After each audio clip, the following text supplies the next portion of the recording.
కురుపాం నియోజకవర్గానికి సంబంధించి గిరిజన పాఠశాలలో చదువుతున్నటువంటి బాలికలు పిల్లలు ఇల్ హెల్త్ ఆరోగ్యం బాగలేకపోవడం, సింపుల్గా వైరల్ హెపటైటిస్ ఏ అవుట్బ్రేక్ రావడం వల్ల సుమారుగా ఒక 77 మంది కేజీహెచ్లో అడ్మిట్ కావడం, బై అండ్ లార్జ్ ఇప్పటికే ఒక 140 మంది వరకు అదే స్కూల్లో ఇన్ఫెక్షన్ వచ్చి వివిధ రకాల సెంటర్స్లో ట్రీట్మెంట్ పొందుతూ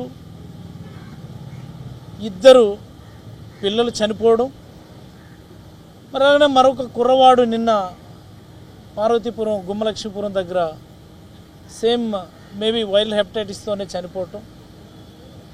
ఈ సందర్భంలో మా నాయకుడు, మనందరి నాయకుడు శ్రీ వైఎస్ జగన్మోహన్ రెడ్డి గారు చాలా ఆవేదనతో ఇప్పటికే సోదరిమణి ex deputy CM Pushpa Srivani గారు కానీ, అలాగనే గౌరవ ఎంపీ గారు డాక్టర్ తనూజ గారు కానీ ఇదివరకే కేజీహెచ్కి వచ్చి విజిట్ చేశారు. మరొక్క మారు విజిట్ చేయమని చెప్పినటువంటి సందర్భంలో మా నాయకుడు ఆదేశాల మేరకు ఈరోజు కేజీహెచ్కి రావటం జరిగింది. మాతో పాటుగా రాష్ట్ర వైద్య విభాగం vice president doctor Krishna Kishore గారు, అలానే రాష్ట్ర వైద్య విభాగం స్పోక్స్ పర్సన్ డాక్టర్ మధుబాబు గారు, పార్వతీపురం జిల్లా అధ్యక్షులు పరీక్షిత్ రాజు గారు, అలానే మరికొంతమంది గిరిజన పెద్దలు సవర లక్ష్మణ్, సవర నీలకంఠం, ఇతరత్ర పెద్దలతో డాక్టర్ వరుణ్, జిల్లా వైద్య విభాగం అధ్యక్షులు మాతో పాటుగా కలిసి ఈరోజు రావటం జరిగింది. ఒక్క మాటలో చెప్పాలి అంటే తల్లిదండ్రుల బాధలు, పిల్లల తల్లిదండ్రుల బాధలు అయితే మనం పేషెంట్ దగ్గర ఉండి మాట్లాడితే కొన్ని విషయాలు చెప్తున్నారు, బయటకు వచ్చి మరికొన్ని విషయాలు చెప్తున్నారు. ఇలా ఎందుకు చెప్తున్నారు అన్నటువంటి విషయాన్ని మనం గమనిస్తే ఇప్పటికే ప్రభుత్వం వాళ్ళకి చాలా స్పష్టమైనటువంటి ఇన్స్ట్రక్షన్స్ ఇచ్చున్నది. పేషెంట్స్ కానీ వాళ్ళ తల్లిదండ్రులకు కానీ మీరు ఇలాగనే మాట్లాడాలి, ఈ మాటలనే మాట్లాడాలి, మాకు బ్రహ్మాండంగా చూస్తున్నారు, మాకు చక్కనైన భోజనం పెడుతున్నారు, మాకు మంచినీళ్ళు ఇస్తున్నారు, మేము వచ్చినప్పటి నుంచి మాకు చక్కనైనటువంటి ట్రీట్మెంట్ అందిస్తున్నారు అన్నటువంటి ఈ 4 ముక్కలు అందరికి రాసిచ్చున్నారు. ఈ ముక్కలే మీరు మాట్లాడాలని చెప్పి చాలా స్ట్రిక్ట్గా వాళ్ళకి చెప్తున్నారు. వాళ్ళే చెప్తున్నారు బయటకు వచ్చి, ఇంత అన్యాయం ఏంటమ్మా, మేము చేసిన తప్పేంటి, గిరిజనులుగా పుట్టడమేనా మేము చేసినటువంటి పాపం అని వాళ్ళే మళ్ళీ చెప్తా ఉన్నారు. వాస్తవం ఇది, గిరిజనులుగా పుట్టడమే మా పాపమా అన్నటువంటి ఆవేదన చాలా స్పష్టంగా మనం చూడొచ్చు. ఎందుకు ఈ మాట చెప్తున్నానంటే day before yesterday minister for health, medical and health minister మొన్న ఎప్పుడు వచ్చారు కేజీహెచ్కి, ఆయనతో పాటుగా గిరిజన శాఖ మంత్రి గారు కూడా రావడం జరిగింది. వచ్చారు, చూశారు. వాళ్ళు చెప్పినటువంటి మాట మనందరం ఒకసారి మార్క్ చేసుకోవాల్సినటువంటి అవసరం ఉంది. వాళ్ళ వ్యక్తిగతమైనటువంటి పరిశుభ్రత సక్రమంగా లేకపోవడం వల్ల ఈ ఇన్ఫెక్షన్ వచ్చింది. ఇది మంత్రి గారు ఇచ్చినటువంటి స్టేట్మెంట్. అసలు ఈ రాష్ట్రానికి పట్టిన దరిద్రమే ఈ వ్యక్తికి హెల్త్ మినిస్టర్ ఇవ్వడం. ఈ గిరిజనులకు పట్టినటువంటి శాపం కారణమే ఆవిడ గిరిజన శాఖ మంత్రిగా అవకాశం ఇవ్వడం. మీరు అసలు మనుషులేనా? మీకు అసలు సెన్సిబిలిటీ ఉందా? మీరు ఎక్కడికి వచ్చి ఏం మాట్లాడుతున్నారు? వైరల్ హెపటైటిస్ అవుట్ బ్రేక్ అని తెలుస్తుంది, ఒక ఎపిడమిక్ అని తెలుస్తుంది. ఓ పర్టికులర్ స్కూల్లో 600 మంది పైగా పిల్లలు ఉంటే సుమారుగా 200 మంది పైగా ఇన్ఫెక్షన్ వచ్చిందని తెలుస్తుంది. సింపుల్గా వచ్చి వ్యక్తిగతమైనటువంటి పరిశుభ్రత లేదని చెప్తారా? బుర్రాబుద్ధి ఉందా? వైరల్ హెపటైటిస్ ఎందువల్ల వస్తుందో తెలీదా మీకు? మీ స్టాఫ్ మీకు ప్రజెంటేషన్ ఇవ్వలేదా? మీ డాక్టర్లు క్లియర్గా చెప్పలేదా? చెప్పారు కదా. వైరల్ హెపటైటిస్ సి అనేది either water contamination or food contamination. Transmission అనేది ఎలాగా? ఫీకో ఓరల్ ట్రాన్స్మిషన్, మలమూత్రాదుల ద్వారా. మలమూత్రాదులు మనం త్రాగే నీటిని కానీ ఫుడ్ను కానీ కంటామినేట్ చేస్తే వచ్చేటటువంటి infection viral hepatitis C. It's very simple, గూగుల్లో చెక్ చేసినా మన అందరికీ తెలుస్తుంది. దాన్ని పక్కన పెట్టేసి వీళ్ళు వ్యక్తిగతమైనటువంటి పరిశుభ్రత సరిగ్గా లేదట, అంటే సింపుల్గా చేతులు దులుపుకోవడం అని. అంటే మీరు సప్లై చేసే వాటర్ని వీళ్ళు మళ్ళీ ఫిల్టర్ చేసుకోవాలి, మీరు వండి పెట్టినటువంటి భోజనాన్ని వీళ్ళు మళ్ళీ వేడి చేసుకోవాలి, మీరు ఏది పెట్టినా దాన్ని మళ్ళీ వీళ్ళు తిరిగి రీప్రాసెస్ చేసుకొని తినాలి. ఇదే కదా మీరు చెప్పేది? దీనికా మీరు ప్రభుత్వం నడుపుతుంటా? దీనికా మీరు ఇక్కడ విజిట్ చేయడానికి వచ్చింది? ఈ రాష్ట్ర దౌర్భాగ్యం ఇలాంటి ముఖ్యమంత్రి ఉండడం, ఇలాంటి మంత్రులు ఉండడం. ఈ రాష్ట్రానికి పట్టిన దౌర్భాగ్యం ఇది. ఎందుకు ఈ మాట చెప్పాల్సి వస్తుంది? ఈ 16 నెలల కాలంలో, ఈ 15 నెలల కాలంలో ఇలాంటివి 15 సందర్భాలు ఉన్నాయి. తిరుపతి దగ్గర నాయుడుపేటలో సేమ్ ఇలాగనే ఫుడ్ కంటామినేషన్, వాటర్ కంటామినేషన్ అయ్యి ఒక 100-110 మంది హాస్పిటలైజ్ అయినా. నంద్యాల జిల్లాలో ఒక 170 మంది హాస్పిటలైజ్ అయ్యారు. మనందరికీ తెలుసు IIIT నూజివీడి దగ్గర 400 మంది పిల్లలు హాస్పిటలైజ్ అయ్యారు. ఏం రైట్ ఆర్ నాట్? మొన్నటికి మొన్న ఏఎస్ఆర్ జిల్లాలో ఒక 70 మంది పిల్లలు హాస్పిటలైజ్ అయినారు. నేను అడుగుతా ఉన్నాను, జగన్మోహన్ రెడ్డి గారి హయాంలో మా గిరిజన శాఖ మంత్రి గారు ఉన్నప్పుడు ఇలాంటిది ఒక్కటంటే ఒక్క ఇన్సిడెంట్స్ మీరు చూపించగలరా? ఒక్కటంటే ఒక్కటి. పలానా స్కూల్లో డయేరియా వచ్చిందను, పలానా స్కూల్లో ఇంతమంది పిల్లలు బాగాలేదను, పలానా ఊరిలో డయేరియా వచ్చిందను, ఒక్కటంటే ఒక్క ఇన్సిడెంట్స్ గత 5 ఏళ్ళలో మనం చూపించగలమా? దట్ ఈజ్ జగన్మోహన్ రెడ్డి గారు. ఏమున్నది ఈ ప్రభుత్వంలో? ఎవరికున్నది కమాండ్ ఈ ప్రభుత్వంలో? ఎవరికున్నది కమిట్మెంట్ ఈ ప్రభుత్వంలో? పిట్టలు రాలిపోతున్నారు. మొన్నటికి మొన్న విజయనగరం గుర్లాలో డయేరియా వచ్చి 13 మంది చనిపోయారు. ఆ రోజే ప్రభుత్వం చచ్చిపోయింది. డయేరియా వచ్చి 13 మంది చచ్చిపోవడం ఏంటండి? సిగ్గుచేటు. జాతీయ స్థాయిలో మనం పరుగు పోయింది. ఆ రోజు బెంచీల మీద ట్రీట్మెంట్లు పెట్టినారు మేము వెళ్ళేంత వరకు కూడా. ఆ రోజు చనిపోయింది డయేరియా వల్ల ఎవరో వ్యక్తులు చనిపోవడం కాదు, ఈ ప్రభుత్వమే ఆ రోజు చనిపోయింది. మొన్న విజయవాడలో డయేరియా వచ్చి 3 చనిపోయినారు. చనిపోయారా లేదా? తురకపాలెం అన్న గ్రామం ఒక చిన్న గ్రామం అండి, దళితులుండే గ్రామం అండి, 1000-1200 మంది పాపులేషన్ ఉన్న గ్రామం అండి. Over a period of 1 or 2 months సుమారుగా 44 మంది చనిపోయారు. 44 మంది. ఇక్కడ చనిపోయింది వ్యక్తులా, ఈ వ్యవస్థలు చనిపోయాయని నేను అడుగుతా ఉన్నాను. చనిపోయింది వ్యక్తులా లేకపోతే ప్రభుత్వమే చనిపోయిందని నేను అడుగుతా ఉన్నాను. దీనికా మీరు ముఖ్యమంత్రి అయింది? దీనికా మీరు మంత్రులుగా వెలగబెడతా ఉన్నారు? నిజానికి ఎంత ఆవేదన ఉందంటే, ఇప్పుడే మా ఎంపీ గారు చెప్పారు, ఫీకల్ మ్యాటర్ కంటామినేట్ అయినటువంటి వాటర్ని ఈ పిల్లలకు సప్లై చేశారు. They are the lab reports. Faecal matter contaminate అయినటువంటి వాటర్ గిరిజన పిల్లలకు సప్లై చేశారు. స్టాఫ్ ఎవరికి రాలేదు కదా ఈ ఇన్ఫెక్షను, అక్కడ పనిచేసే ఇతరులు ఎవరికి రాలేదు కదా, కేవలం గిరిజన పిల్లలకే వచ్చింది ఇన్ఫెక్షన్. ఇది అంటే గిరిజన పిల్లలు ఎలా అయినా సరే ఈ ప్రభుత్వానికి పట్టదు. గిరిజన పిల్లల ఆరోగ్యం ఎలా పాడైపోయినా సరే ఈ ప్రభుత్వానికి పట్టదు. Pure negligence on the part of the administration. Pure negligence. అన్ని రకాలుగా కూడా గ్రౌండ్ లెవెల్ నుంచి అప్పర్ లెవెల్ వరకు అక్కడ ఉన్నటువంటి స్థానిక ఐటీడీ అధికారుల negligence, tribal welfare department negligence, RWS department negligence,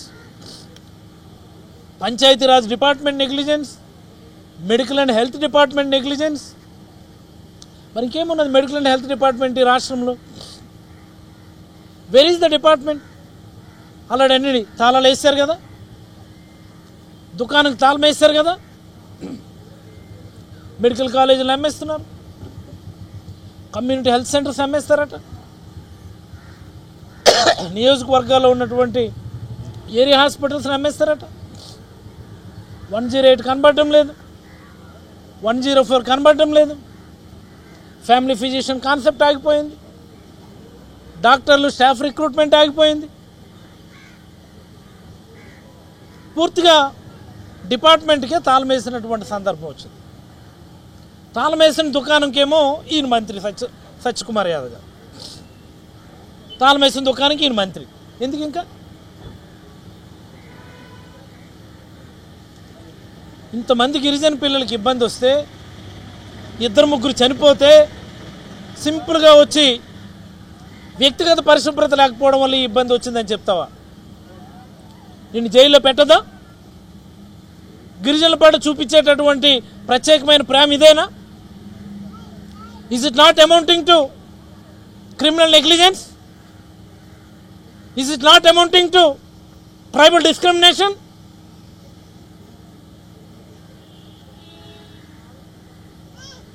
ఖచ్చితంగా ఈ ప్రభుత్వం మీద, ఈ ప్రభుత్వ పెద్దల మీద ఎస్టీ అట్రాసిటీ కేసు పెట్టాలి.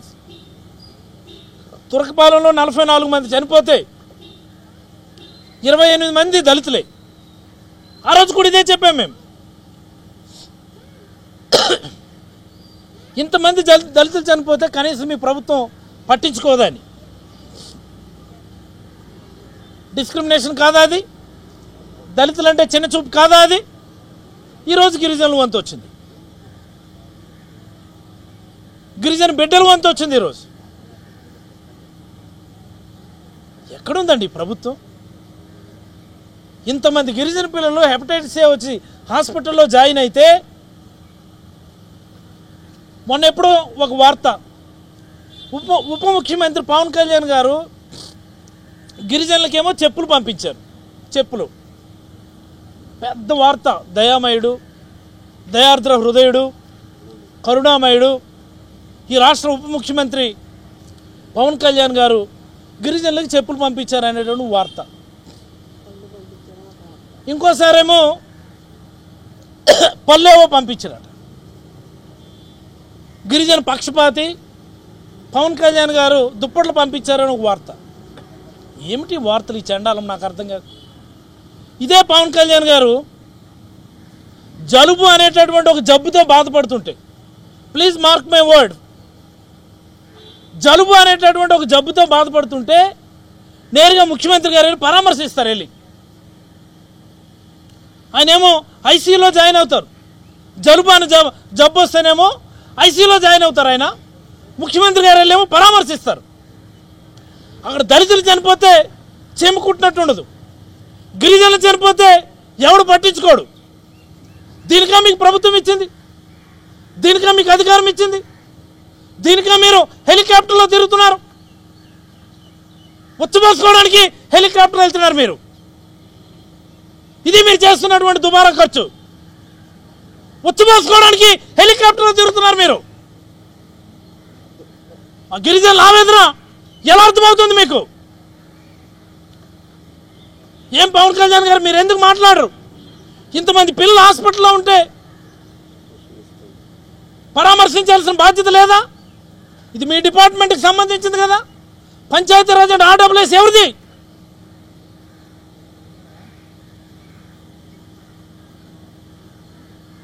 ఆయనకు పాలసీ పెట్టుకున్నారు పవన్ కళ్యాణ్ గారు.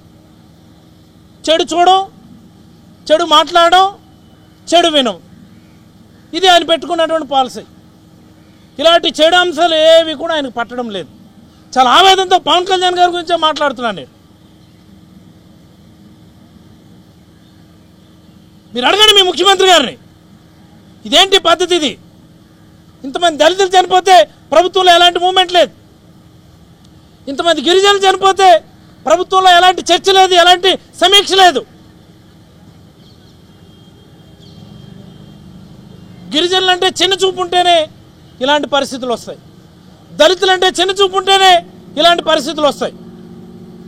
అనేక సందర్భాల్లో మా నాయకుడు చెప్తా ఉంటారు, అంటరానితనం అనేది రూపు మాపబడలేదు, రూపం మార్చుకుంది అని. Yes, exactly, this is what I'm saying. మీ పేదలంటే ఇలాగే ఉండాలని ఈ ఆధునిక అంటరానితనం వేలెత్తి చూపిస్తూ ఉంది మనకి. మీరు ఇలాంటి నీరే తాగాలని మనకు చూపిస్తూ ఉంది, ఇలాంటి పాఠశాలల్లోనే చదవాలని చెప్పి వేలెత్తి చూపిస్తూ ఉంది ఈ ఆధునిక అంటరానితనం. దాన్ని రూపు మాపాలనే జగన్మోహన్ రెడ్డి గారు ఎన్నెన్నో రిఫార్మ్స్ తీసుకొని వచ్చారు. పిల్లడు గౌరవంగా ఆత్మాభిమానంతో ఆత్మగౌరవంతో చదవాలని నాడు నేడని అమ్మఒడని బెల్ట్లు బూట్లు బుక్స్ బ్యాగ్స్ అన్నీ ఇచ్చింది మేము. ప్రతి స్కూల్లో ఆరో ప్లాంట్లు పెట్టించింది మేము, ప్రతి స్కూల్లో సెక్యూరిటీ గార్డులు పెట్టించింది మేము, టాయిలెట్ క్లీనర్స్ పెట్టించింది మేము, టాయిలెట్స్ బాగా చేయించింది మేము. ఏవి ఈరోజు ఎక్కడున్నాయి అవన్నీ? టాయిలెట్స్ బాగా చేస్తున్నారా? వాళ్ళకి నెల నెల జీతాలు వస్తున్నాయా? ఆర్ఓ ప్లాంట్లు మెయింటెనెన్స్ జరుగుతుందా? బేసిక్ క్లోరినేషన్ అని చేయగలుగుతున్నారా? ఎవడకాడు దోచుకోవడమే, ఎవడకాడు దండుకోవడమే. వాడేమో హెలికాప్టర్ వేసుకొని బొంబాయి వెళ్తాడు, ఇంకోడేమో విమానం వేసుకొని హైదరాబాద్ వెళ్తాడు, వాడేమో సింగపూర్ వెళ్తాడు. ఇన్ని తిరిగి తీసుకొచ్చిన పరిశ్రమలు ఏంటరా బాబు అంటే నకిలీ మద్యం పరిశ్రమ. ఒక్క పరిశ్రమ వచ్చిందా ఈ రాష్ట్రానికి? ఇన్ని హెలికాప్టర్లు ఇన్ని విమానాల్లో తిరిగి తీసుకొచ్చిన పరిశ్రమ ఏంటరా బాబు అంటే నకిలీ మద్యం పరిశ్రమ, నకిలీ లిక్కర్ పరిశ్రమ. దీనికేమి ఇన్ని సింగినాదాలు. ఒక్క మాటలో చెప్పాలంటే it's a brutal killing of the poor tribal children అని నేనైతే అభిప్రాయపడతాను. బ్రూటల్ కిల్లింగ్ ఇది, ప్రభుత్వ హత్య ఇది. ఖచ్చితంగా సమాధానం చెప్పి తీరాలని నేనైతే అడుగుతా ఉన్నా ఈ ప్రభుత్వాన్ని. ఎంత అన్యాయం అండి! రేపు జగన్మోహన్ రెడ్డి గారు వస్తారని ఈ పిల్లలందరినేమో డిసైడ్ చేస్తారా? జగన్మోహన్ రెడ్డి గారు వస్తున్నారని ఈ పిల్లల్నేమో అలా చెట్టుకోకరు పుట్టుకోకరు కింద వార్డులు మార్చేస్తారా? జగన్మోహన్ రెడ్డి గారు వస్తున్నారని చెప్పి ట్రైబల్ వెల్ఫేర్ ఆఫీసర్లు అందరూ పెట్టి వీళ్ళకేమో ఇన్స్ట్రక్షన్స్ ఇచ్చి పాఠాలు చెప్తారా? మీరు ఇలాగే మాట్లాడి ఇవి మాట్లాడి ఇలా మాట్లాడాలని. ఏం జరుగుతుంది అసలు వ్యవస్థలో? అసలు ఎవరికి కమాండ్ లేదు, కమిట్మెంట్ లేదు. అధికార ప్లేస్లో ఉన్నాడు ఒకడు, పెత్తనం చేసేవాడేమో ఇంకొకడు చిన్నబాబు. ఆయనకి ఇవేమీ పట్టవు. ఆయనకి ఎంతసేపు ఎక్కడ ఇసుక ఉన్నది, ఎక్కడ మట్టి ఉన్నది, ఎక్కడ భూమి ఉన్నది ఎలాగమ్మి దోపాల. అసలు వైజాగ్ని అమ్మేస్తున్నారు. అమ్మకానికి ఆంధ్రప్రదేశ్ అని ఒక బోర్డు పెట్టుకొని ఈ హెలికాప్టర్లు విమానాలు తిరుగుతూ ఉన్నారు ఈరోజు. దయచేసి బేసిక్స్కి రండి, మీరు రియాలిటీలోకి రండి. ప్రజలకు అత్యవసరం ఏంటనే దాన్ని ముందు గుర్తించండి.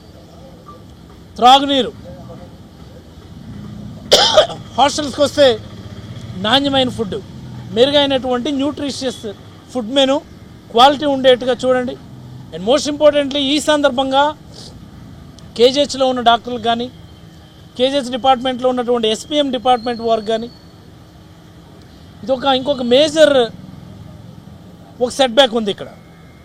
ఇంతమంది పిల్లలకి ఇన్ఫెక్షన్ వస్తే హెపటైటిస్ ఏ రాకుండా నిరోధించగలిగేటటువంటి పరిస్థితి ఉంది యాక్చువల్గా. ఇది గమ్మత్. ఇది వ్యాక్సినేషన్ చేస్తే అవుతుంది. ఆల్రెడీ ఎక్స్పోజ్ అయ్యిండు, ఫోకస్ ఆఫ్ ఇన్ఫెక్షన్ ఎక్స్పోజర్ ఉందని మనం డౌట్ ఉంటే ఇమ్యునోగ్లోబులిన్స్ ఇవ్వచ్చు. ఇమ్యునోగ్లోబులిన్స్ ఇస్తే ఇన్ఫెక్షన్ ఆగిపోద్దండి. 600 మంది పిల్లలకి ఇమ్యునోగ్లోబులిన్స్ ఇంజెక్షన్ ఇస్తే, viral hepatitis A anti hepatitis immunoglobulins ఇస్తే అందరికి ఇన్ఫెక్షన్ రాకుండా ఆగిపోద్ది. ఆ పని చేయలేదు ఈ గవర్నమెంట్. దానికి డబ్బులు లేవా? దానికి పీపీపీ మోడా?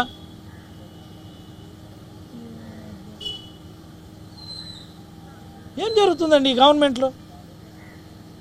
వ్యాక్సినేషన్ చేయలేరండి, ఇమ్యునోగ్లోబులిన్స్ ఇవ్వలేరండి. ఇంత వివక్ష అండి గిరిజనులు అంటే, ఇంత అన్యాయం అండి ఇది. అట్రాసిటీ కేసు పెట్టాలి కదా మీద. హ్యూమన్ రైట్స్కి వెళ్ళాలా లేదా? ఈ కోర్టులు అనేక అంశాలు సియోమోటోగా తీసుకుంటూ ఉంటాయి. సియోమోటోగా తీసుకోవాలి, ఇది ఎంక్వైరీ చేయాలి, ఇది కమిషన్ వేయాలి, ఇది బాధ్యులైనటువంటి డిపార్ట్మెంట్స్ని ఖచ్చితంగా చర్యలు తీసుకోవాల్సినటువంటి అవసరం ఉంది. ఏదైనా ఈ ప్రభుత్వంలో ప్రజల మాన ప్రాణాలకి రక్షణ లేదని అభిప్రాయపడుతూ సెలవు తీసుకుంటాము.